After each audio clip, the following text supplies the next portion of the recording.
Sénégalais sunu gaal nan leen joxe manko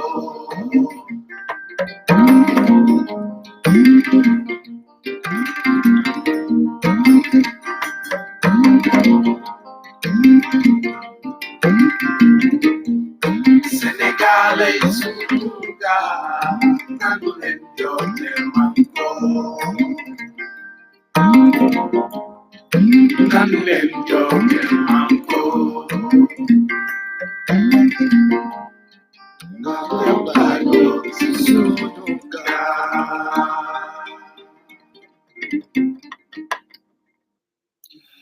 jërë ngeen jëf la famille maa ngi leen di nuyu bu baax a baax ku nekk ma jox la sa wàccuwaay di leen ziar ci ajuma ju sell ji ndax ci weeru shahru ramadan te daanaka bés ci des bareetul di ñaanal ñëpp lépp luñ ci jaamu yàlla rek suñu borom bi nangu ko lépp luñu ci ñaan tamit suñu borom bi nangu ko kon may wax rek ne duma def lu di nuyu waa diaspora bi yëpp nga xam ne ñoom saa su ne ñi ngi jokkoo di waxtaan ñuy wax tamit seeni mëbët bi ñu bëgg ci réew mi kon duñ def lu dul tàmbali di leen ziar googu nag day tax may wax rek ne tey nag moom live bi dina xumb torop dina xumb torop parce que li fi jaar dafa bari lool kon mën a gars yi partager leen ko au maximum tey dinaa wax sax wante tey dinaa wax bu baax a baax wax dafa jot lu baree fi xew ci diggante mardi mercredi jeudi lu baree fi xew kon tey dinaa wax may wax fii ne la famille ñi ci nekk ñëpp ubbi nañ li nga xam ne moo di page groupe WhatsApp boo xam ne Arouna Niang moo ko gérer daanaka mooy chef technique bi moo koy gérer ubbi nañ groupe WhatsApp boobu bu ñu mënul sax di def live chaque jour ay information yu bari leen ko ci jàllale wax leen ci semaine bi journaux yi lu ñu wax ak lépp kon ubbi nañ groupe WhatsApp ku ci bëgg a bokk nga fexe ba jokkoo Arouna Niang wala moom dina wax ni ngeen di def ba bokk ci intégré ci groupe beeg yooyu yëpp dina am solo sama gaay dafa am loo xam ne foog ñu xam ko tamit moo di ne ñu ngi ci tey le 15 mai la ñu nekk 2020 mais le 15 mai 2018 dafa am lu xewoon fii ci réew mi mu nekk naqar ak tiis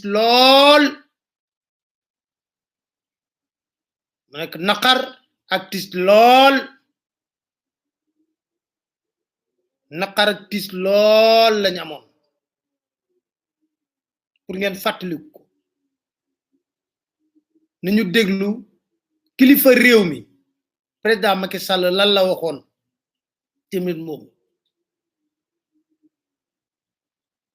Dakar Matin. J'ai été plus que meurtri d'apprendre le décès de Fallou Sène. Je suis très sensible à votre message sur la justice. Bien sûr que la justice devra s'exprimer, s'exercer, mais par ceux qui en ont la charge, pas par vous, étudiants, ou par nous du gouvernement. Il appartient aux magistrats et aux seuls magistrats d'appliquer la justice au nom du peuple et dans des conditions que la loi définit également très clairement. J'ai été plus que meurtri d'apprendre le décès de Fallou Sène. Je suis très sensible à votre message sur la justice, bien sûr que la justice devra s'exprimer, s'exercer, mais par ceux qui en ont la charge, pas par vous, étudiants, ou par nous du gouvernement. Il appartient aux magistrats et aux seuls magistrats d'appliquer la justice au nom du peuple et dans des conditions que la loi définit également très clairement. D'accord. mooy boom gi nu boomoon ki nga xam ne moo doon étudiant di Fallou Sène ñu boom ko rey ko ci université Gaston Berger ci étudiant yu doon manifester ñaari at a ngeen nii ngeen déggoon kàddu président Macky Sall boobu ba léegi te identifié nañ ki ko boomoon identifié nañ ki ko boomoon parce que ki ko boomoon da ko jàkkaarloo moom tiire ko bal Fallou Sène ñàkk bakkanam nekkoon wéeruwaayu njabootam yaakaaru njabootam ñaari atu yàlla ngi nii ñuy bay bayal waxuñ ci dara ñaari atu yàlla ngi nii te ñëpp d'accord nañ fii Sénégal ne suñu police suñu gendarmerie suñuy enquêteur xarañ goo xam ne lu ñu bëgg enquête ba jàpp ko rek jàpp ko te bii matuloon sax enquête xam nga lu tax xam nañ ko boom te waxoon na moom lu tax mu te nee il était menacé boobu ba léegi da ngay bay tey ña ngay wax na procureur ne na dina entendre juróom-ñetti nit ak yooyu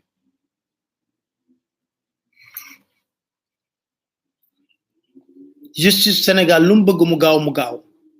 état Sénégal lu mu bëgg mu gaaw président Macky Sall lu mu bëgg mu gaaw ci wàllu justice mu gaaw lool mandarga am nañ ko fi boo demee livre Guinness yi mbiru Khalifa Sall bokk na ci livre Guinness yi première instance deuxième instance cour d'appel cour suprême conseil constitutionnel lépp ci at la durée lépp ci at la durée kon kenn mënuñoo gëm loolu mënuñoo jàpp ku boom ki nga xam ne moo di Fallou Sène ñuy masawu njabootam 15 mai tamit mooy mandargal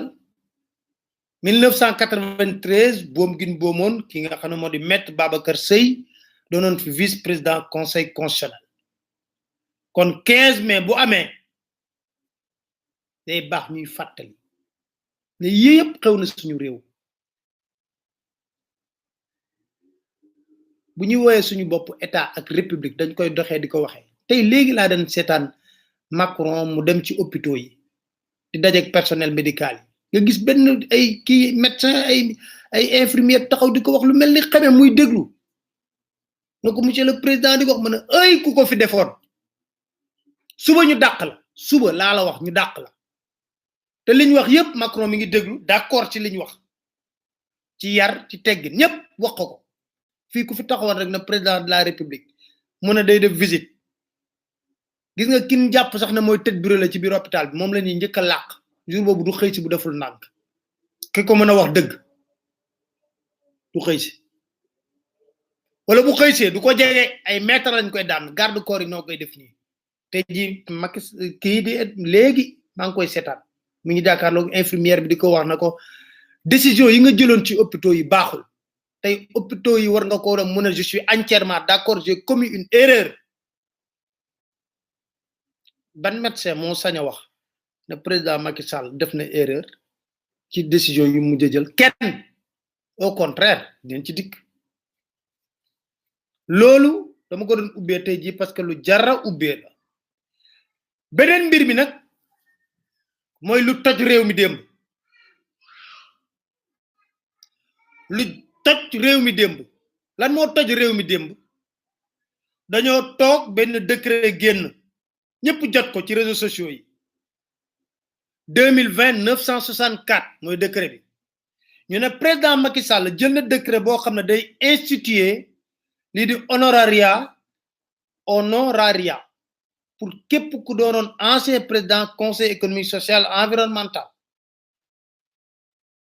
képp ku ko mësoon a doon rek nekk ancien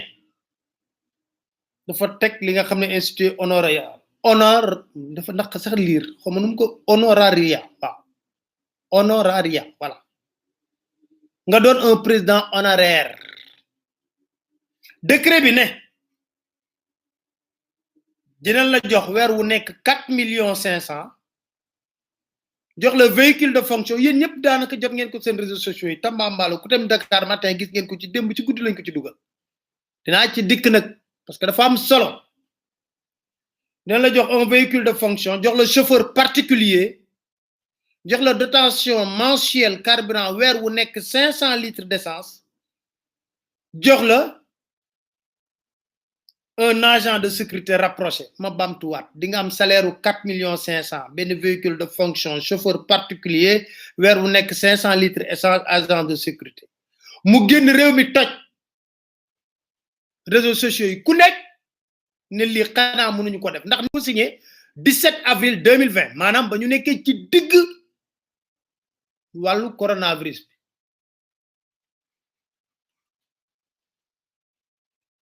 ñu toog ci tuuti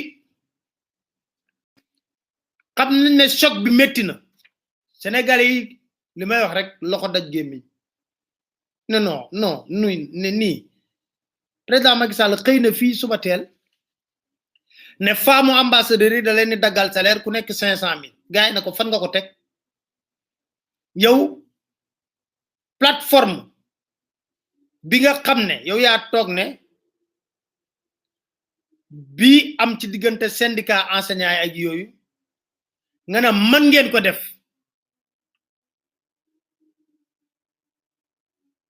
nga ne mën na ko def yéen a ko wax de yow yaa ko wax boobu ba léegi ñeenti at yàllaa ngi nii syndicat enseignant yi nga xam ne ñi ngi bëgg ñu dem jàngi classe d'examen le 2 juin di daw seen ginnaaw pour le respect des protocoles signés soo xoolee amuñu plateforme revendicative bu bees de respect des protocoles yow nga xëy dagg nga ne jabaru ambassadeur dinaa ko daggal salaire de 500,000 francs par mois léegi may laajte jabaru ambassadeur lan lay liggéey ba ñu war a jël ci alalu réew mi ci koppar lu toll ci 500,000 francs weer wu nekk nu koy daggal fan la ko teg nan la ko mën a justifier ñuy wax boobu seddagul bii génnati muy effet de choc nee naa leen gars yi média classique yi sonatuñ ci parce que il faut que nag ñuy wax ñu toog tuuti gis onde de choc bi ci réseaux sociaux yi gars yi commencé mbii coog mballoo ci kii nga xam ne moo di président Macky Sall ñu génneel ñu benn démenti ne c'est un faux décret amul tey laa leen di wax lu mel ni midi nag loolu tax ma la leen tey dama nar a wax partagé leen bu baax a baax dama nar a wax ñu ne c'est un faux décret communiqué présidence boobu ñu génneel kenn signé ko amul cachet wuuteeg décret bi nga xam ne moom la ñu génne nga xam ne am na signature président Macky Sall ñëpp gis ko ñu ne c'est un faux décret loolu amul très bien waaye li jaaxal ñëpp tey ban yeewoo tey si suba xamalal la décret boobu ñuy wax ne c'est un faux décret mais damay wax ne des fois ñi muusuñu sax xamal tax ma ne muusuñu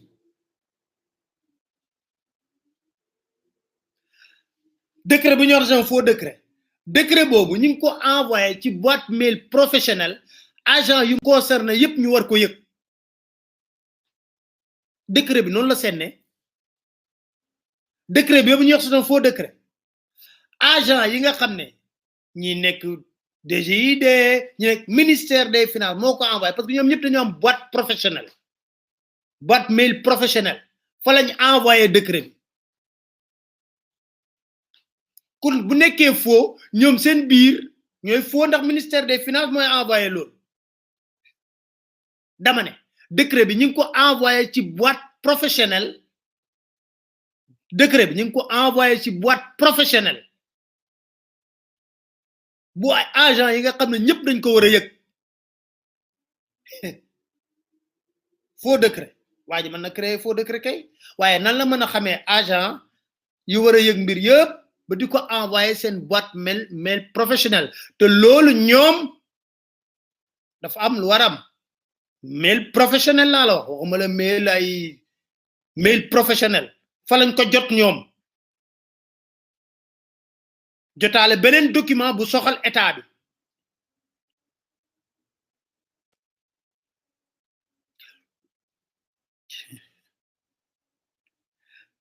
beneen mbir xewati xam nga ñun nee naa leen koo jàppee dof rek mi ngi wut garab yu mu leen faje te seen garab jafe torop wut nañ doom sirop pikir reen xob fas lu ne wut nañ ko ngeen jàppee ñu ay dof rek fekk ñun ñu ngi wut garab yu leen faje yéen décret bi ngeen wax c'est un faux décret mi ngi ci boîte mail seen agent yi war a xam yëpp mail professionnel nag laa la wax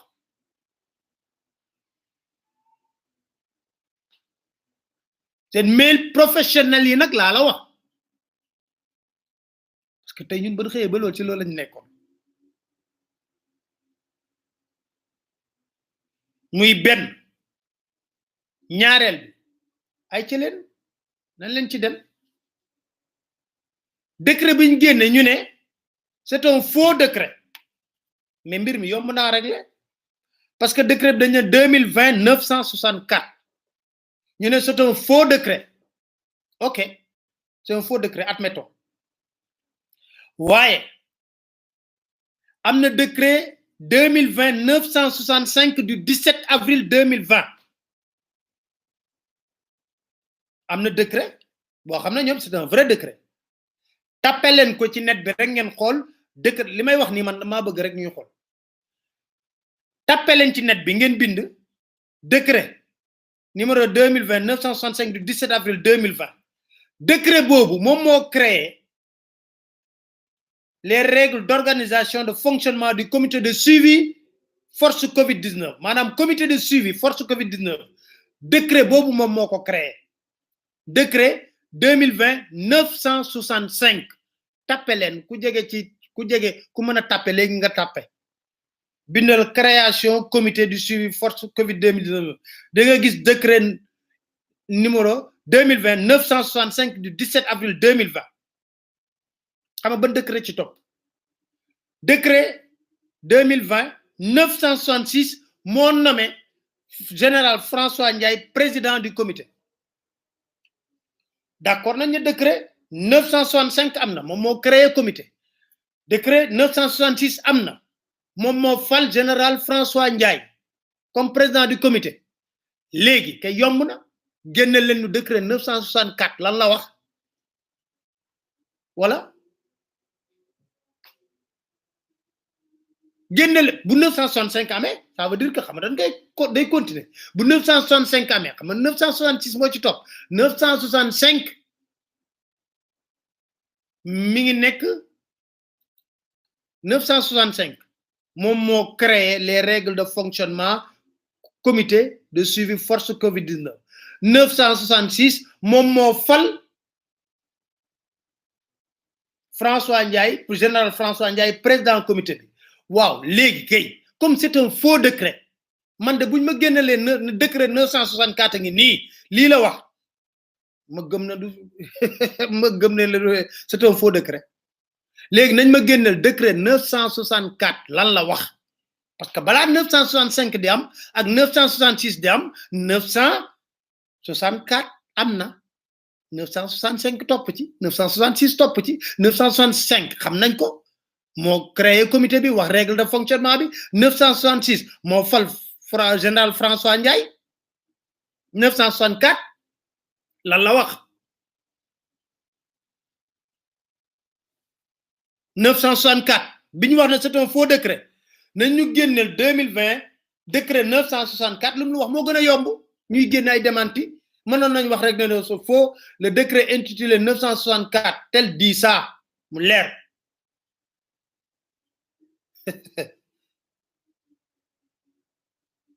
foog ñuy naan seen garab dama ne loolu dafa nekkoon pañ yoo xam ne foo moo évacuer ko rapidement décret 965 am na moo samp comité de suivi force Covid-19 décret 966 am na moo fal général François Ndiaye décret 964 am na décret 964 boobu lan la wax tey décret 964 boobu mi ngi ci boîte mail professionnel agent yi war a yëg yëpp ak beneen document buñ joxe ci wàllu état bi léegi génn leen ñu décret 964 rek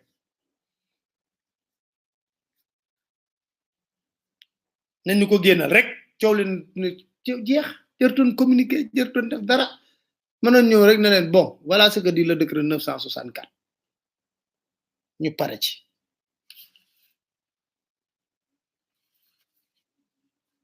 loolu laa bëggoon ñu évacuer très rapidement ñëw nag wax ci Ali Kalla ji parce que li ñu war a wax tey nee naa leen dafa bari de situation sanitaire bi maanaam feebar bi fu mu toll ci réew mi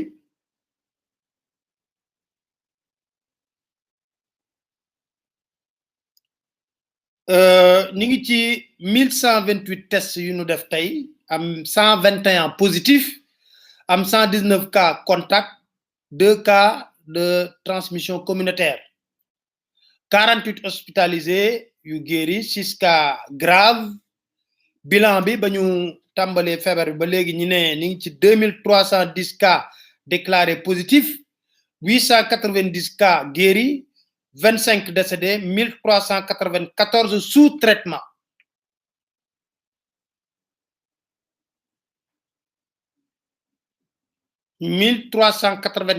la ñuy faj jamono yi waaye lan leen waxoon la famille dama leen di jaajëfal bu baax a baax xamul dama leen di jaajëfal waxoon nañ leen fii ne leen seeni hôpitaux yi ngeen di réquisitionné seeni hôtel yi ngeen di réquisitionné yàqum xaalis la te du wéy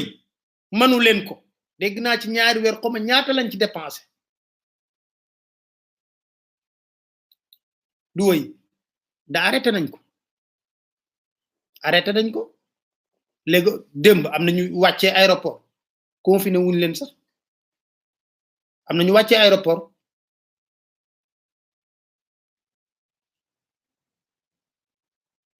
li ma leen wax rek a ci nekk am na ñu wàccee aéroport confiné wuñ leen waxoon nañ leen hôtel yi bàyyi leen ko ñi xalaatoon ne waaw mais foire succès bi stand yi buñ ko joxoon armée bi est-ce que mën stand bu nekk mën na jël au moins 1000 li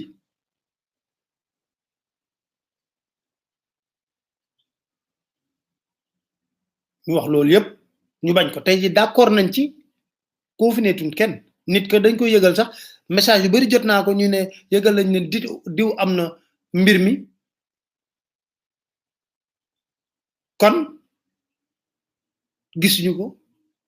ba tey na leen wax nañ leen ne leen li ngeen di def baaxul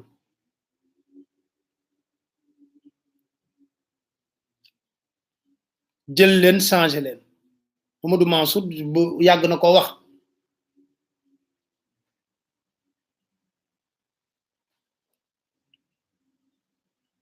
kon waxoon nañ ne nañ ko jël beneen bi tamit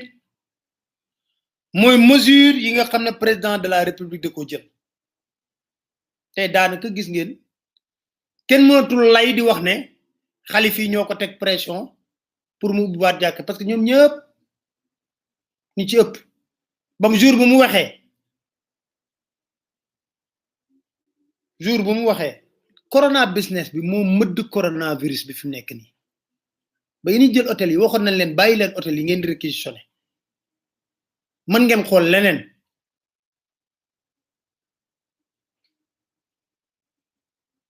nañ wax leneen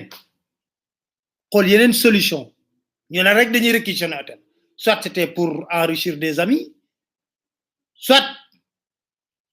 pour jox nit ñi xaalis te pourtant am na loo xam ne ñu ne boole nañ ko ci milliards yi 1000 milliards yi jagleel nañ ko hôtel yi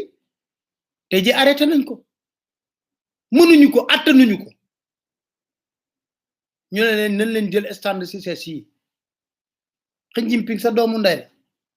la ndax marché yu bari mi ngi koy jël fii ngeen jël stand yi defar ko moom def na 10 hôpitaux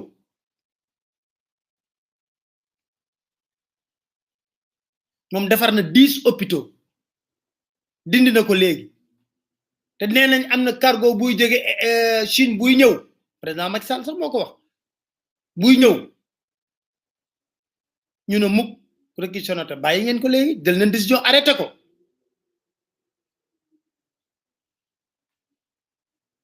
nga jël ay mesures ne da ngay assouplir ne ubbi naa jàkka yi jàngu bi na la balaa ngaa jeexal sa discours sax ñu ne la baax na ñun ubbi wuñ parce que yow boo mënee confiné wu Mermoz ak sa njaboot ba dara du la dal ñun duñu indi ay jàmbur du leen indi ci église bi nga toog tuuti mosquée omarienne bi nga xam ne nii ngeen lëkkaloo nii mosquée omarienne génne tamit nañ ñoom ubbi wuñ duñ jël benn risque waati waawan ñeneen ak ñeneen ak ñeneen ñeneen jóg na la ubbi wuñ mu mel ni dañ la mbas ne la kay yow jëlal say décision rek mais bu ñu ci dugal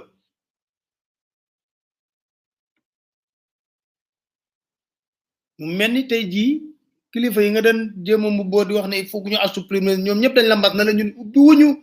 suñuy jumaa ak suñuy jàkka parce que mënuñu assurer li nga xam ne moo di mesure sanitaire yi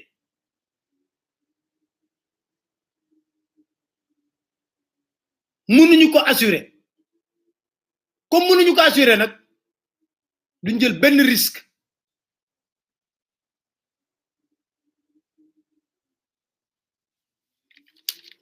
comme duñ jël benn risque waaye li ma jaaxal ba jaaxal ma moo di président Macky Sall ak ay nitam lu mu jël rek ñooñu duñu def lu dul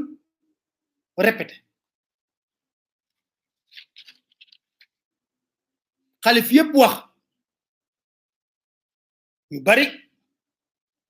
Massalikul Jinaan mën nañ fa jullee parce que dañuy respecté gis ngeen tey ñu ko respecté image yi dafa rafet ñu respecté ko parce que dafa rëy mën nañ fa jullee noonu mais est-ce que jàkka yeeg jumaa yëpp noonu lañ toll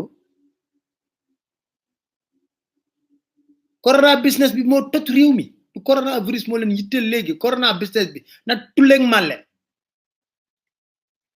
mais sénégalais dañ leen jox na leen bon débrouillez-vous moi en tout cas je suis confiné man je m'occupe de ma famille et de ma belle famille je suis confiné à Mermoz débrouillez-vous même maladie sax déwuma leen seeti sama yoon newu ci que les personnels médicaux se débrouillent ak maladie looloo fi xew IBK Mali gis nañ ko mën seeti malade ñëpp dem seeti hôpital maladie ndax njabootam lañ ma tey di mooy seen président de la république de kon ba loolu amee nga jox sénégalais ñun tamit ñu conscient responsable toog ni jàkk ak juma yàlla foo julli mënees na ko nangu forcé wul nañ ki jàkk ak juma pour julli ji fa am na benn imam bu am solo lu mu wax siq waxtaan ak Maodo Faye ma déglu ko mu wax dëgg ju am solo te ba tey ji askan wi di xaar lañ doon mbubboo aide alimentaire bi ngir jot ci ay message yu bari laa jot mais da ngay dem ba nga xam ne doo mën a wax lim da ngay boole ñëpp rek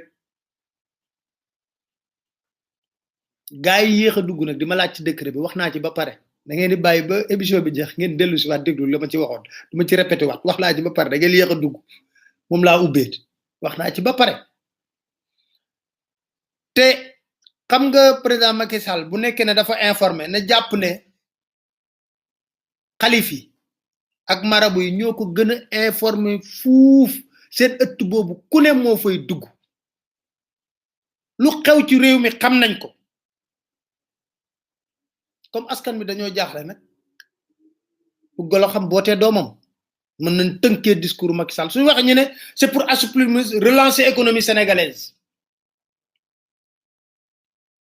ñu relancer économie sénégalaise loolu la ñuy wax lay bi waaye dañ ci digg mais dafa am lu am solo loo xam ne bëggoon naa ñu ñëw ci moo di Sénégal dañoo bëgg tamit kilifa diine yi yëkkati seen kàddu bu réew mi tolloo ci fenn moo tax su ma gisee ku mel ni Serigne Mbaye Sy Dabakh dañ koy dàkkantelee Njool Fuuta ak Alioune Badara Sy wax yenn kaddu yi fay neex a dégg ci xel kon xam nu ñuy def ma dégtal leen ko ñu continuer parce que dafa ma dégtal leen kaddu yooyu mu continuer mooy li may wax ci corona business beeg ku business ba pare dem ñu làq-laak yooyu ay ci ñu déglu sëñ bi Dakar Matin. ñi sàcc sëriñ bi taxaw di leen defal intervention ñun fu ñu jëm kon nga la noonu kon nga la noonu xaj sidi comme que sëriñ bi moom moo fi nekkal yàlla te say fati sayyidina yonent bi nee na walaw anna fatimata bintu muhammadin saraqat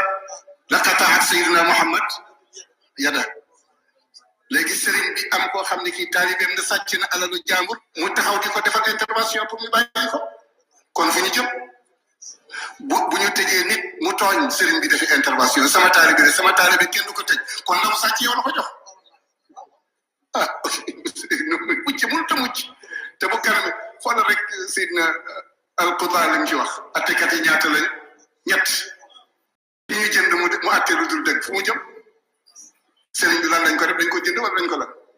mu bàyyi loolu nit ki kii dafa def lu dul yoon mu bàyyi ko mu dem mais Sénégal du dox ngeen baal ma xam sàcc bu mag mooy fat sàcc bu ndaw sàcc bu mag mooy fat sàcc bu ndaw waaw mooy kon sëriñ si ñooy sàcc yu mag yi non neexu la wax mooy li am sëriñ boo xamante ni bi sa cër ci yàlla wala dogal la cër ci yàlla mi ngi aju ci enveloppe bi nga koy jox ana ngor ak diine te soo waxalee yàlla ñu ni dafa tàng nga dem ba aada bëgg la tënk ana yàlla kon te li nga doon wax ni ñuy sàcce dafa ëpp te ñi waroon sëriñ si tey ci waxin dañoo waroon nekk antivirus lañ waroon nekk mais ñoom ñoo mujj soppaliku di ay virus way mooy li am ku ci nekk ni nga gëmee sa sëriñ soo ko gëmee woon yàlla kon mbir mu du agsi fii te ñàkk fayda mënul weesu nga jàpp sa bopp jaam ba noppi di ko jiiñ keneen jaam bi dafa war a goreel boppam ci boppam soo goreelee sa bopp ci sa bopp amatul keneen ku la mën a takk njaam leen ko ngeen dégluwaat ko wax dëggu la moo tax ñuy sàkku ci sëriñ si nañuy yëkkati seen kàddu kilifa boo ci wéet ak mu ne pourtant dañuy waxtaan biir néeg waxtaanu biir néeg mais nag damay ne maam Abdou Aziz Sy Dabakh ci zawiya ba la doon woote wax tey ji kan moo mën a miim ne réew mi sonn nañ lott nañ coronavirus dalaat seen kaw ñu gënaat sonn kan moo ko mën a miim président Macky Sall moom nee na te li ma gën a jaaxal gën ma métti xam nga mooy lan mooy dafa mel ni président Macky Sall ay suiveur la am ñoo am ne duñu xalaat duñu def ay automate lañ tey jii président Macky Sall dégg ngeen discours mu wax assouplissement amul kenn koo xam ne dina wax lu mooy loolu suba bu génnoon beneen discours ne je reviens sur cette décision ñëpp na oui monsieur le président je suis d'accord lépp lu président Macky Sall def baax na ñoom amuñu xalaat quoi duñu xalaat duñu def dara gisoo ba mu génnee wax wup buntu yoon yëpp même longueur d'onde ratatatat même décision ñëpp on dit la même chose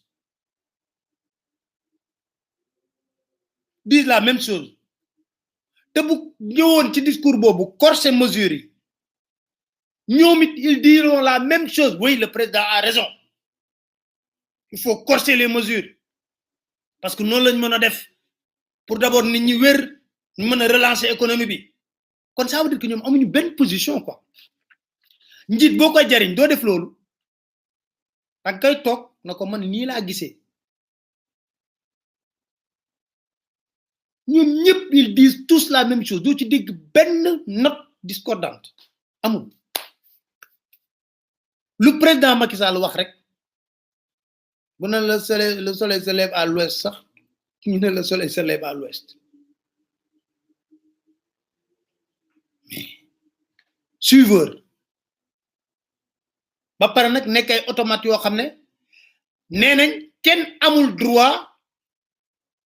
am beneen xalaat bu booy xalaatu président Macky Sall kenn amul droit am beneen xalaat même président Macky Sall moo ne nañ assouplir ñëpp ne d'accord nañ ñëpp kon na ñëpp d'accord ci assouplir mais attends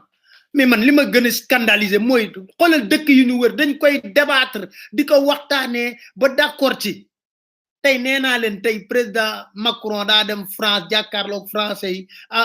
infirmière yeeg docteur yeeg yooyu ñu koy wax liñ xalaat ñoom mu leen di déglu di leen may nopp di leen wax vous avez raison tourné sax na na ko j'espère que vous allez me soutenir mu ne ko vous-même monsieur le président nous allons vous soutenir à condition que vous revenez sur certaines décisions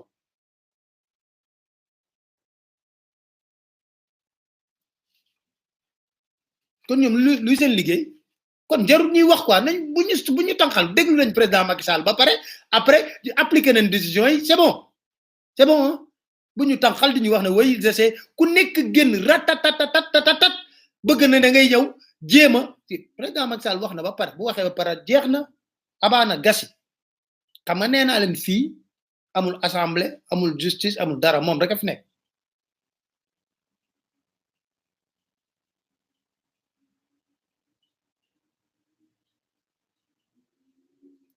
tey jii après Macky Sall di def ay terre moo tax kenn sañu ko wax dara du fonctionnaire du dara courage mi ngi tàmbale moo tax gis nga jour bi nga doon wax ne ma Karim Wade sàcc na fa 650 milliards dama ne leen mais nan nga mën a sàccee 650 milliards fii ci Sénégal amul benn fonctionnaire de l'État bu amoon fit ñëw taxaw wala kenn ku taxaw sax dénoncer la à l'époque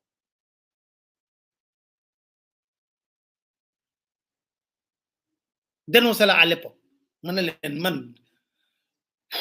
on est dans une république une administration parce que ministre mënu sàcc de si daaj bi lay jaar pour sàcc te daaj bi lu ci ëpp fonctionnaire lay doon de l'État wala moom tamit muy ngembal kon ñoo amuñu benn point de vue dañuy toog ñu gëj a gis ngay gis nag ñu génn amee bëgg amee réew mi parce que kenn mënul am note discordante mais réew dañ koy waxtaanee Macron ba mu ñëwee dafa juum dafa def ay coupe ci comme dañuy toppandoo rek Macron moo tax ma koy citer comme ñoom nu Macron def ñu def ko comme ñoom Macron mooy seen boussole dama ne Macron ba mu ñëwee dafa def ay coupe sur les hôpitaux tey su ma déggee ñoom seen biir wax ñu wax ne oui on va projeter dans le plan de relance de mettre beaucoup de milliards dans les hôpitaux pour lan pour relever le plateau technique ma ne plateau médical ma ne kon d'accord ngeen nag ñun léegi lañ daan wax ba ngeen di tàmbali na leen bàyyi leen seen arena yi ngeen di tabax bàyyi leen ci li ngeen di tabax def leen xaalis bi ci li nga xam ne mooy bëgg-bëggu askan wi bëgg-bëggu askan wi mooy xam nga lan ku feebar mën a faju ji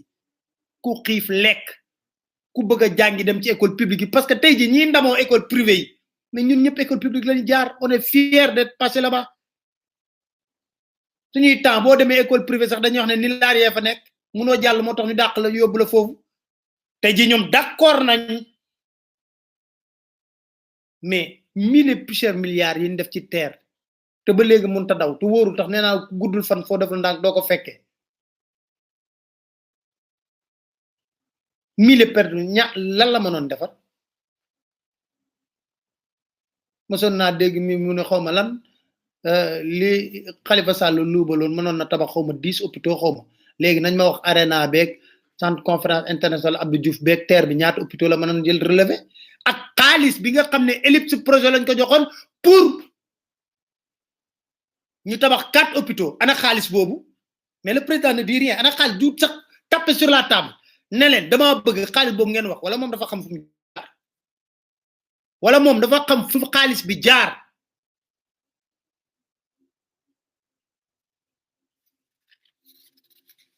débat bi kenn du ko politiser wooy di wax na ñuy tontonteeg yooyu non le débat c'est président Macky Sall et les Sénégalais ping pong bi dañ koy lire jàll intéressé wuñ dañ koy wax nako yow 2012 ba légui ban hôpital nga fi inauguré 2012 arène nationale mais nga né dañ ko def 30 milliards xinjim pi ñëw na c'est un don de la Chine Kagame bi nga xamné mom ngeen di def des fois référence nga né won damay relever challenge bi ba nga solé sa costume bi di raxasu Kagame bobu bako chinois yi waxé nako lan nga bëgg ñu offrir la dafa na université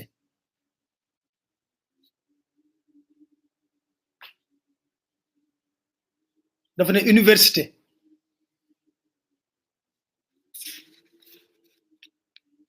dama né débat bi kenn du ko politiser kenn du fi nek di wax waxi politique ñi wara politique buñ xexu nañ jakarlo ak ñun la famille ak askan bi liñu wax moy dañ koy jakarlo ak mom wax ko mu dégg ko bu nekké né mom président de la république ñaara ko ñor sa famille et sa belle famille ñom ñoo wara dund ci xal ci réew mi ñom lañ wara protéger ba kenn du len laal sa famille sa belle famille ñom ñoo wara xol ñen ñoo wara séddo marché état bi ñom rek ñoo wara mëna tok fi ci réew mi di gundandaat di badaxal ma daax di def lu len neex askanu Sénégal tok di len xol way kon ku neex nga def lu len neex fi politique du fi am on parle des intérêts du Sénégal point barre et on avance kenn du fi politique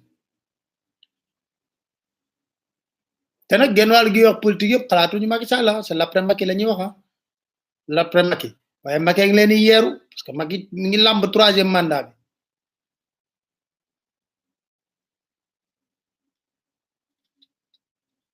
Macky jël na ay mesures après ñu évaluer bu nekké baxna ñu xam mais li ñu leer ba leer na tay ji ci li nga xamné modi taxawayu président Macky Sall mom ñetti mbir mom leer nañu so leen xolé kaddom lu ci bari dugg ci dugg tudd xam nga moy lan ñetti mbir mom intéressé wu ko muy démocratie kan moma mëna wax ben lettre de noblesse bu mu bind ci démocratie bam falo ba légui Abdou Diouf mën nga ko limal lu bari Ablaye Wade mën nga ko limal droit à la marche moko duggal ci constitution bi le 23 juin mo permettre nit ñi ñaari camp yépp manifeste nañ ma limal ben mom parrainage la fi indi ci walu démocratie pour la ndeug seureuf 15 jours avant le démarrage de la campagne mom rek mo xamone né moy don candidat dina don candidat kenen ñep xamuñu won don candidat musul am Sénégal amna sax ben journal français bu ko poser won question français né ko est-ce que vous n'avez pas déjà verrouillé l'élection présidentielle avant même d'y aller en éjectant Karim Wade Khalifa Sall et en utilisant le parrainage état de droit di nga ko wax nga def lo musta def xam nga moy lan cour suprême du cour bu gëna mag ci wax limi wax même pas 48 heures nga leen oh allez vous en oust mais dafa den rafet sax pour la forme ngeen jekk-jekkal ko xol ko ñu duggal rabat d'arrêt bu mëne nek bu ndefé rabat d'arrêt bobu après ñu casser affaire bi ñu xolat ko nga permettre lolu non jeudi lañ gënë décision bi vendredi ci tek samedi dimanche du jour ouvrable lundi nga ñëw def discours na lan arrêtez cette histoire le médecin waxon su nekké na ñoko waxon nga né c'est pas important parce que république nak neexul ba neexul mais orma la république orma dong la palais daqku fi ben kër ci kër yi palais du lu extraordinaire ku dugg palais xam ko y a rien d'extraordinaire mit bi xam nga moy lan garde rouge yu fa nek bala nga fa dugg dañ la wo ak lolu Macky Sall faalewul démocratie faalewul état de droit faalewul bonne gouvernance ak transparence yoonam newul ci lolu d'ailleurs so xolé pendant toute la campagne jël leen ngeen visionner discours am yépp xam ban mo dor la leen joxone le bilan immatériel moy lolu ay état de droit démocratie bonne gouvernance bu leen ci prononcé wu ben yoon bu leen ci interpeller ba ngeen prononcé wu ci lolu la leen waxone le bilan immatériel pratiquement corps de contrôle yépp sous coupe réglé ARMP Sayer Niang ma nga fa toog fam ko teg 2 mandats ce n'est pas normal mais lu bëgg par la force dégg nga ne fii ARMP kase na fi marché Boun Abdallah Dionne woo ko na ko nangu ko par la force mu nangu ko inspection générale d'État 2015 la gëj a génne rapport sur la bonne gouvernance Cour des comptes toog na ñeenti atu yàlla pour ne pas gêner le régime ak seeni mbóot du mbóot sax ñoom yoruñu ay mbóot kay lu raw mbóot lañ yor génnewuñ seen rapport ñu laaj leen mu wax na xawma lan technique te magistrat fa toog te pour ñu génne rapport il a fallu lan Ali Niane mi fa nekk bin magistrat na ko yaa ngi violé loi bi 4 ans ngi ni génne warul wax kii rapport of nag waxi nopp ban rapport la fi mam faalewul loolu bonne gouvernance du dara ci moom toppatoowu ko sax ci loolu nag laay ñëwee li ma def ci wàllu état de droit mooy gifle bu mu dóor del te naa leen kay sama gaa yooyu ci yoon nan waxal yàlla te yàlla tax ñoom ci yoon dañoo waroon ñëw rek dindi seen toge yooyu teg ko buntu cour suprême rek sotti ci essence taal parce que tey jii bu coow li bëreetee xam nga lan la ñuy wax bu coow li bëreetee ba coow li bëri dañoo est-ce que jar naa dem ci ay justice yooyu duñ seeti président Macky Sall rek du dem seeti président Macky Sall rek mu décider mu jeex parce que bu magistrat yi bañee tamit moom bu ne oui c'est oui loolu tax foofu dama naan maa ngi doon xaar union des magistrats du Sénégal au moins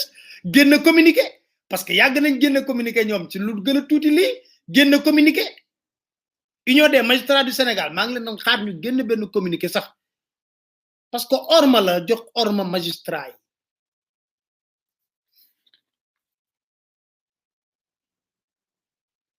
xam nga ba coow li bare xam nga lu ñuy wax rek ba coow li bare mu def interview ci li nga xam ne moo di 1000 milliards yeeg aide alimentaire yeeg yu war a jëm ñu déglu lan la Macky Sall tontu woon ca France 24 bañ koy interpréter ci question de transparence bi. Dakar Matin. Le Sénégal va recevoir de l'aide. Est-ce que vous pouvez garantir qu'il n'y aura aucun détournement? Il y a une polémique, par exemple, sur le transport de l'aide alimentaire pour les plus pauvres. Votre ministre du Développement communautaire, Mansour Faye, qui est aussi votre beau-frère, est soupçonné de favoritisme. Est-ce que cela ne nuit pas à la crédibilité de tout cela? Vous savez, ce qui est regrettable, c'est que lorsque nous attaquons des sujets d'importance, qu'on veuille nous ramener vraiment au ras de pâquerelle. Puisse être relais à ce niveau, j'en suis très désolé, mais vous savez, ce qui nous importe aujourd'hui, c'est que d'abord, tous les pays donateurs, tous les partenaires techniques et financiers sont dans le pays, participent et contrôlent parfaitement l'exécution des budgets nationaux. D'ailleurs, c'est la raison pour laquelle, de plus en plus, en tout cas au Sénégal, nous avons des appuis budgétaires qui sont donc des interventions directement sur les budgets, puisque les règles sont connues sur la commande publique, la gestion elle est connue, mais également toutes les mesures de contrôle, que ce soit de la Cour des comptes ou de l'inspection générale d'État, sont à pied d'œuvre. Maintenant, le débat politicien ou le débat qui veut nous faire perdre du temps, vraiment, je ne veux pas descendre à ce niveau, mais je peux vous simplement dire que tout sera mis en œuvre, d'autant plus que je viens de créer un comité de pilotage dans lequel j'ai décidé de mettre, peut-être il y aura une personnalité indépendante qui va le diriger, mais aussi le Parlement dans ses différentes composantes, la société civile, l'opposition, tout le monde sera représenté. Donc je pense que tout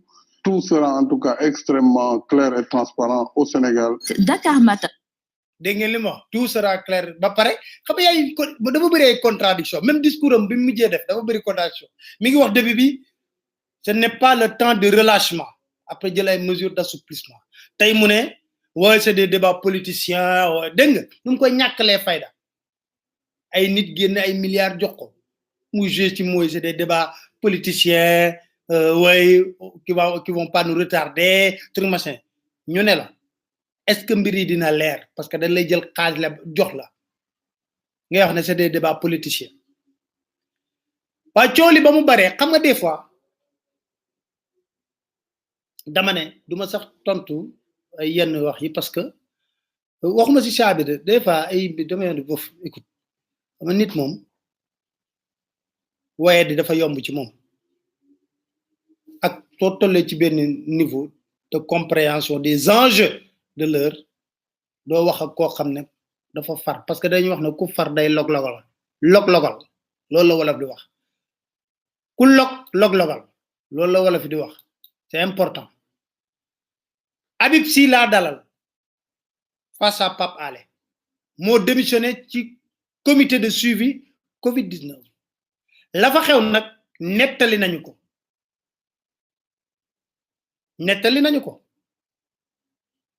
kon ñu déglu Habib Sy lim ñu wax dans les détails ba pare ñu dellu siwaat Dakar Matin. wala fi teg bu jubul bu tegee bu baaxul dootu am lew tegati du baax maanaam yëf yi dafa demee ci parce que président Macky Sall moom moo toog woo oppo ñëpp de li nga bëgg lépp danañ la ci ngir lii defuñ nga ndax sa jëmm mais dañ koy def ngir Sénégal parce que Sénégal moo menacé wu réew mépp mu wax ak nit ñi ci ngor ak teranga ne leen bon léegi sax damay def comité de pilotage maanaam lépp lu jëm ci coronavirus bi feebar bi danaa def benn comité boo xam ne bii moom mooy doxal mbir mi nga xam ne maa ngi ko ciy def opposition danañ ci bokk nangam et cetera société civile ñu toog di ko déglu yaakaar na la mu wax dana ko def mi ngi recevoir opposition commencé je crois le 24 mars 1er avril mu jël décret daal di sos li mu tuddee force Covid 19 daal ne force Covid 19 boobu am na ñaari kuréel benn bi mu ne mooy conseil stratégique benn bi mooy comité organique comité technique nee na force Covid boobu ma nga ca biir ministère des finances te moom président de la république moo ko jiite xam nga loolu lu doy waar man xaw ma loolu lan la ci administration mu ne ñi nga xam ne ñooy génne xel yi ak xalaat yi fa ñu jëm moom moo ko jiite président de la république te foofu dugala ci benn opposition dugala ci benn force vive de la nation moom dong ak i ministre am mu rax ca dolli ne comité technique am na comité technique boobu ministre bi nga xam ne mooy ministre des finances moom moo ko jiite te moom mi ko jiite en tant que ministre des finances mooy doxal li nga xam ne conseil stratégique bi xalaat na ko 1er avril laata nit ñiy toog comité technique sax réunion gut mu ne Mansour Faye yow demal nga defal ma ay commande ceeb dëwlin suukar macaroni te waru ko woon a def am na comité technique boo xam ne moom moo war a doxal loolu te ministre des finances moo ko jiite Mansour ne yéen ñi nga xam ne maa ngi leen laaj ceeb ak dëwlin may naa leen ñaari fan ngeen tontu ma 48 heures ca 48 heures ya ñu tontu ko na nga xam ne moom lañ ko tontoo may jël benn exemple rek bu dee ceeb bi fekk na 2013 ministère du commerce signé de benn arrêté moom mi nga xam ne moom mooy wax njëg yi fan la toll ak nan lañ ko war a jëndee mu ne ceeb bi nga xam ne mooy ceeb bi nga xam ne moo gën a faree suuf bi ñuy jox nit ñi actuellement mu ne kilo bi ki nga xam ne moo ko indi jëlee ko ba ci bitim réew ba ci port bi bu koy jaay grossiste bi ñeent fukk ak juróom-ñett la koy jaayee ki nga xam ne mooy grossiste bu koy jaay détaillant bi ñeent fukk ak juróom-ñeent la koy jaayee Mansour ne leen loolu dëgg la waane man maay jënd waane au lieu que ngeen buuñaama man ministre maa leen di buuñaa mu ne au lieu yow grossiste bi yow mi ko jëlee bitim réew ma jëndee la ko ñeent fukk ak juróom-ñett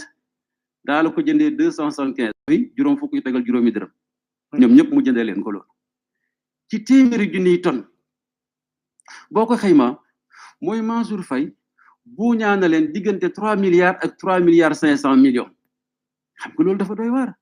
fa jéggi dayoo weesu na jéggi dayoo loolu lépp ñu ne di déglu mu dem ba le 17 avril président mu soog a jël beneen décret ne léegi def naa comité suivi man tudduma ko sax saytu mooy mayal leen ma bët rek ndax li ma jënd dana àgg wala du àgg wala fa ma ko bëgg a àggal ndax dem na la ca njëkk a dëng ci man mooy mu jël général François Ndiaye un bon militaire bu def jaloore gis nga Gambie moo fa dem génn fa Yaya Jammeh et tout ça nekk en activité kooku doo ko fab di ko dugal ci yu mel noonu mu jaxasoo ay politique ak administration et cetera kooku da nga koy préserver parce que c'est un patrimoine doo ko dugal ci loolu erreur ñu ne deeta waay ministre yi nga xam ne ñoom ñooy doxal li nga xam ne moom la conseil stratégique war a def ku nekk sa secrétaire général ma nga fa mu nekk jugé par xam nga secrétaire général ñu ne yow kañ la sax moom opération yi moo ko def sa ministre mu loo dem di saytu li nga xam ne moom la def ki nga xam ne moo fa toogal Mansour Faye dana dem jox ñu ne information li nga xam ne moom la Mansour Faye doxal man biñ ñëwee nag réunion bu njëkk bi ñu indi benn document boo xam ne dañ ci def les règles de fonctionnement moom bind ko document bi baaxoon na quand même mais mënoon nañ ko defaraat may leen man ci sama expérience bu ndaw bi ma am comme dañ ñoo nommé par décret def ay article nañ def règlement intérieur boo xam ne bii lii dañ koy gën a leeral def ay article ñu xam nan la ñuy liggéeyee buñ ci jógee bien que bind ngeen terme nu ñuy fonctionner ñu def terme de référence leeral yëpp comme ça doom benn jafe-jafe foofu lañ commencé parce que Habib Sy moo ko wax opposition coow li dugal fii jàppal fii alors bi ñu defee loolu ñu bañ demee ba ci réunion bi waaj a jeex bien que xoolaguñu woon budget bi mais yore nañ document budget bi am kenn ci cadre yi koo xam ne wax na ci affaire yu budget après ñoom tout ça ne bon affaire bi daal buñ koy bind tim buñ wax ne am nañu budget et tout ça et cetera ma ne leen maa leen yégal ñaari yëf yoo xam ne yi du ma ci ànd ba dinay tukki ñun ñu toog fii di liggéey ñuy mën a xalaat sax ne mën nañu am indemnité de session man représentant front résistance nationale du ma ko fekkee ma leen ñaar ànduma ñuy fab ay membre de la commission ñuy jël avion dem di seeti li nga xam ne moo bi jëm am bitim réew billet avion dafa cher surtout jamono yi ñu toll et puis fan ngay voyager bu ko defee nit ñi danañ waxati ne ña nga jël avion dem di noosi alors que réew yi dañoo bëri mën nañu sukkandiku ci ñenn ñoo xam ne mën nañu wax lan moo fa xew ma leen ñaar ñooñu duma ci d'accord le général est très intelligent mu ne Habib Sy wax na dëgg ma ne ko général bu ngeen di def kii bi communiqué de presse bi la ngeen bind que li ñuy liggéey bénévolat la amul dërëm boo xam ne dañ ko ci jël xëy na nag bu fekkee ne dañuy dem mission ku dem mission xanaa da nga ko am loo lekk dañ la fayal li nga xam ne mooy sa néegu hôtel na yem foofu mais ñëw ay indemnité session di ko def fii man duma ko fekkee tey général bi d'accord ci ak man am na ñoo xam ne yàlla tax mbay wax ànd ñu ci ba ma koy wax am na ñuy nguur-nguuri naan c'est pas normal am na ñoo xam ne ñi bokkuñ condition di ñëw fii affaire yi et cetera mais fekk budgétiser nañ ko ba pare waaw ci projet de budget ci projet de budget am na 107 millions waaw loolu am na 107 millions oui ci projet de budget buñ ko diviser par nombre de ñi fa nekkoon mooy joxe 3 millions 500 indemnité xaw ma division bi nag moom nu muy loolu am na kenn ku ko wax am na ku ko wax mais daal bind nañ 107 millions yi muy projet de budget muy indemnité de session bu leen waroon a jox de session lu ñu bind ci projet bi indemnité de session lañ ko tuddee waaw indemnité de session très bien ci projet bi babaale fen du be jaaw fen du tôt ou tard feeñ am na ñoo xam ne ña nga fa nee nañ loolu amoon na mais ñëpp d'accord nañ ne bénévolat ba ma ko tuddee ñi nga xam ne xëy na bëggoon nañ ko sax am na ñoo xam ne dañoo ragal ñu toog jàpp seen jàmbur am ñoo xam ne kaas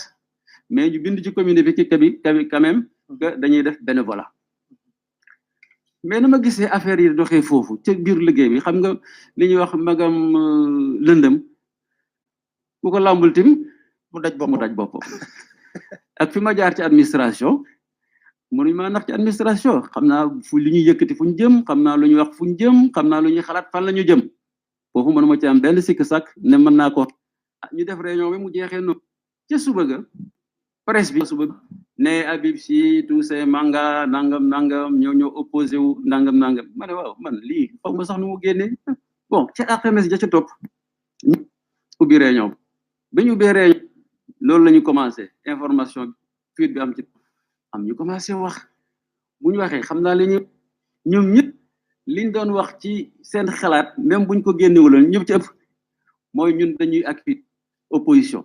que ñun ñoo def fuite bi di génne li nga xam ne mi ngi am ci kii am kenn ci ñu koo xam ne kii nag moom li ñëpp ragal ci kaw mu toj ko dal ñuy accuser bi mu ko defee nag man it dal ci ko ne ko li nga def war man fi ma jaar yëpp administration politique gouvernement et cetera man soxla naa dem ay def ay fuite ay presse lan laa koy doyee ci àdduna su ma d'accordul wax naa leen ko ca réunion bu njëkk ma laa leen ko njëkk a wax lii ngeen di def su ma ci d'accordul ma buuf samay bagage dem sama yoon kooku yaa xëyte li mu leen wax dès le début c'est très clair ngeen ñëw fii dañu accuser atmosphère bi dal di commencer yàq xam nga kóolute bu amul ci bérébu liggéey jaratu ko parce que dañ na ci comité bi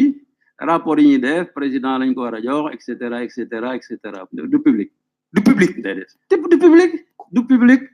le rapport ne sera jamais public. non loolu lañ bind man naa décret ba sax maa ci def ne bind naa ci man ne sauf décision du président de la république ñu mën ko rendre public mais ñoom la ñuy liggéey mooy rapport bi du public parce que président rek lañ koy loolu lañ bëgg na ñoom ah looloo fa xew ñi ñëw nag léegi ci li nga xam ne mooy règlement intérieur bi biñ ñëwee ci règlement intérieur bi fekk man loolu bind ko du dara ci man bind naa ko ci benn guddi yónnee leen ko ñoom ñëpp bi mu ñëwee général bi daal di koy distribuer ak li nga xam ne ñoom defoon nañ ko am ñu jóg non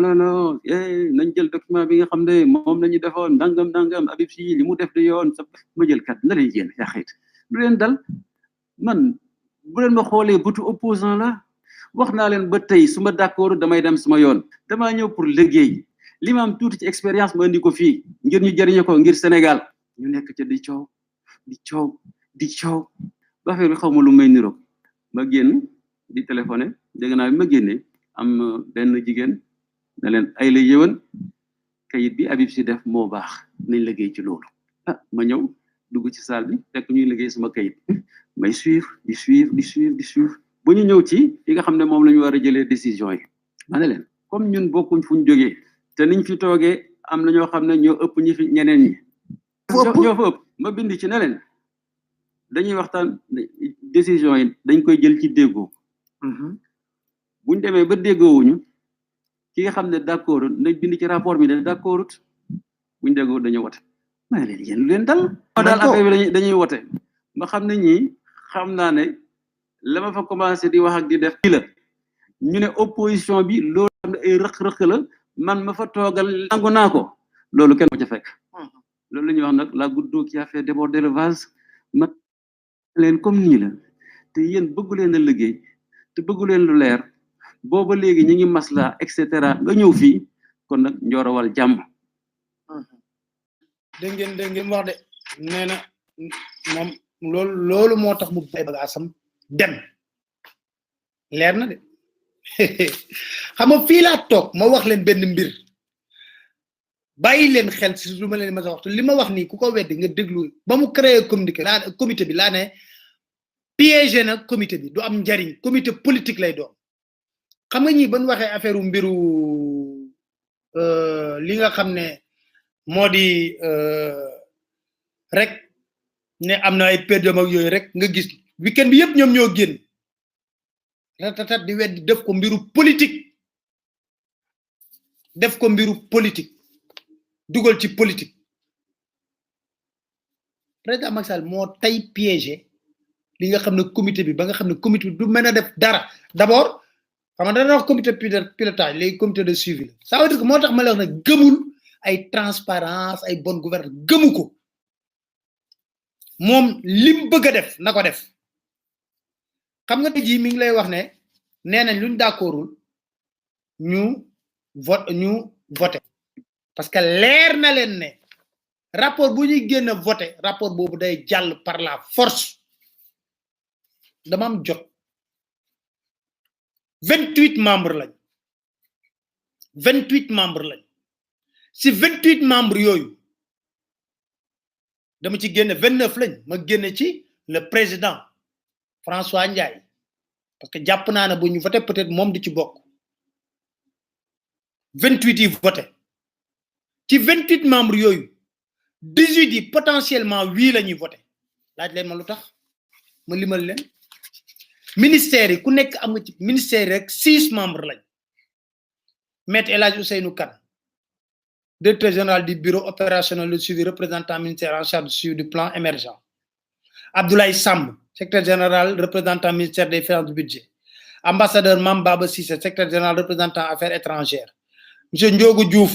représentant ministère développement communautaire mooy représentant Mansour Faye Pierre Ndiaye représentant ministère économie des plans Assane Mbeng jàppal na juróom benn yooyu duñ mës a voter un rapport défavorable au gouvernement ça c'est clair ils sont au cœur du gouvernement ñoom sax d'ailleurs waruñu fa woon toog parce qu'ils sont juges et parties ñoom lañu war a saytu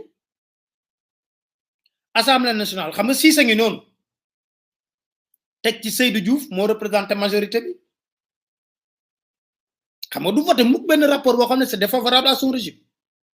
6 yu gouvernement bi te nga teg ci Seydou Diouf muy ñaata 7 limal leen ma 7 nga dem au conseil des collectivités territoriales ñaar yoo xam ne ñu président Macky Sall moo leen tànn falal leen boppam ñoom ñoo ko envoyé waa ko te ñooñu jàppal ne ils sont du régime 7 8 9 madame Lalla Aïcha Fall monsieur Alioune Badara Faye jàppal na ñooñu duñ voté non nga ñëw ci conseil économique social et environnemental El Hadji Ibrahima Mbow mi ngi bokk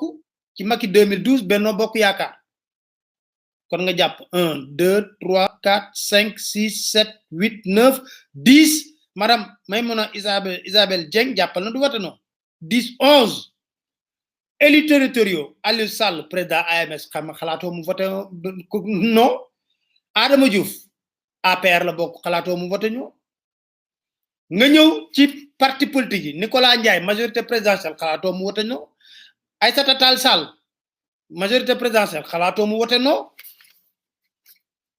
secteur privé bi Mbagnick Diop Souche xalaatoo mu voté non benn yoon syndicat yi Mademba Sock mënul voté non mukk man jàpp naa ne du voté non consommateurs yi Momar Ndaw asko sen jàppoo ne mën voté non Maître Massokhna Kane mën nga wax ne mën a voté non parce que gis nañ ay position ci Sénégal ñooñu boo leen totaliser 18 lañ ci 28 yi kon ñaataa ciy des du 10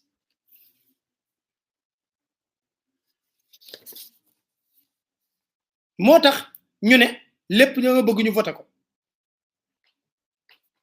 mi ngi nii kayit gaa ngi nii dama leen coché xam nga su may wax ne booy liggéey day mat kayit gaa ngi nii dama leen coché ñoom ñëpp génne leen ba def calcul bi mu jox ma ne leen sur les 28 membres 18 potentiellement oui la ñuy voté boo ko wàccee ba wàcce sax xam nga 28 soo ko diviser moom ñaata la jox 14 boo ko wàccee ba wàcce sax jàppal ne 16 yi oui la ñuy voté moom laa leen doon wax ne leen comité bi da ko piégé bu yàgg ko piégé yàq ko boo ko piégé yàq ko te moo ko tey parce que xam ne gëmul loolu gëmul démocratie gëmul état de droit gëmul transparence instant bi lu ko intéressé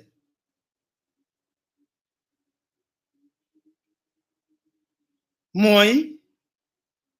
li ko intéressé protéger sa famille et sa belle famille mais lii moom comité de suivi bi moom bof ni yàq xaalis parce que budgétisé nañ ko de parce que am na kenn ku ma envoyé li nga xam ne moom mooy budget bi ma daggoon ci génne ci loolu am ñenn ñoo mën na leen parce que dañoo am ak yeneen sax la am na beneen bu gën a graaw ciment du Sahel yaa ci dikk dañ ma jox ay documents yu bëri ndekete ñoom bañ fi toogee ba léegi exonération yëpp la leen defal impôt yeeg yëpp c'est extraordinaire ce pays là des fois da ngay jég ba siàgg mana bon gars yi xam nu ñuy def bàyyi leen rek ma tëj waxtaan bi yamale ko fii te waxoon naa la dinaa leen wax waxoon naa dinaa wax def naa wax na Senelec ñu ngi koy topp xam naa ba dinaa jéem a wut sax benn xool ni ñuy parce que cool yi bari na lool kon gars yi vraiment maa ngi leen di sant di leen gërëm ci ànd bi ngeen àndoon tey dugg ngeen massivement ñu partagé ko mi ngi nii de bañ ko tegee ci njël bi laa leen wax du am benn njariñ comité de suivi président Macky Sall piégé na ko bu yàgg lépp nag la doxee corps de contrôle yëpp kon sama gars yi ñu àndandoo rek teqale ko jàmm ma leen di sant di leen gërëm bu baax nag boo may lu ma fàtte tamit maa ngi leen ni wala kàddu yi ma fi wax yoo xam ne la famille wax naa leen ne pour nga bokk ci groupe WhatsApp bi rapprochez-vous de Arona Niang defoon na ko affiché na ko ku de rapproché wu rek dugg ci groupe WhatsApp bi à temps réel ñuy mën di waxtaan ci réew mi naa leen dikkal nag parce que am na ay dossiers yu ma war a ciment de Sahel décret 2000 ba léegi ma dikke ñaa ba mu leen signalé kayit min yaa ngi fàtte ma di play exonération rek impôt taxi man bañ ma ko joxee sax damaa jékki saag lire ko boobu heure ndogo gi waa jot man a xaaral ma teg ko nii parce que lii dama ko mën a comprendre bàyyi ba ndogu wala ba su ma paree léegi ma doog koo xool nekk na mbir yu doy waar réew mi kenn xamul lu feebaru mag la foo laal mi ngi métti corona business baa ngi ñuy bëgg a rey kon di leen sant di leen gërëm incha allah kon ba dimanche ak jàmm ñu wéyal tribune bi dimanche dinañ waxtaane ay thèmes yu baree bari parce que am na ñoo xam ne ba léegi génnagun ci li nga xam ne moo di mbir mi ci situation bi kon ñu wax leen na di leen sant di leen gëm bàyyi leen valise billet bi sama gars yi la famille du woon taximan bi de chauffeur am la woon bu demoon Dubaï mooy doon chauffeur daal dafa gis kooku di fawee xaalisu réewu Sénégal rek bu ñëw la dojet li nga xam ne moo di mallette bi yóbbu ko mallette bi la yóbbu mallette bi daal ci dikkal xaaral min génn ci lii rek mallette bi bañ ñu ree jàmm mais mallette bi daal leen ci dikkal ngeen ree ba tasata ak yeneen mallette beeg niñ doon ñoom famille présidentielle bi niñ doon dundee biir Dubaï ak yooyu yëpp naa leen ci dikkal incha allah kon ñu fanaan ak jàmm gars yi groupe WhatsApp bi wax naa leen ngeen tegee Arona Niang mu wax leen ko moo koy gérer incha allah jërë ngeen jëf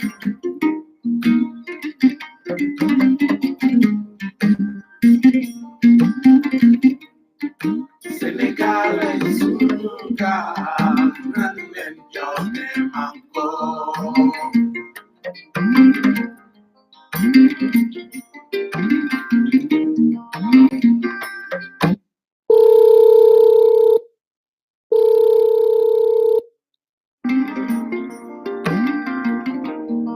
Senegal es un lugar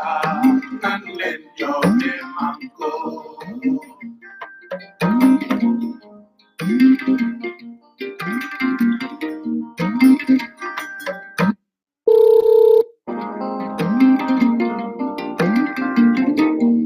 Senegal es un lugar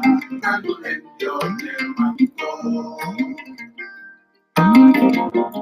Donde yo me manco. Senegal es un lugar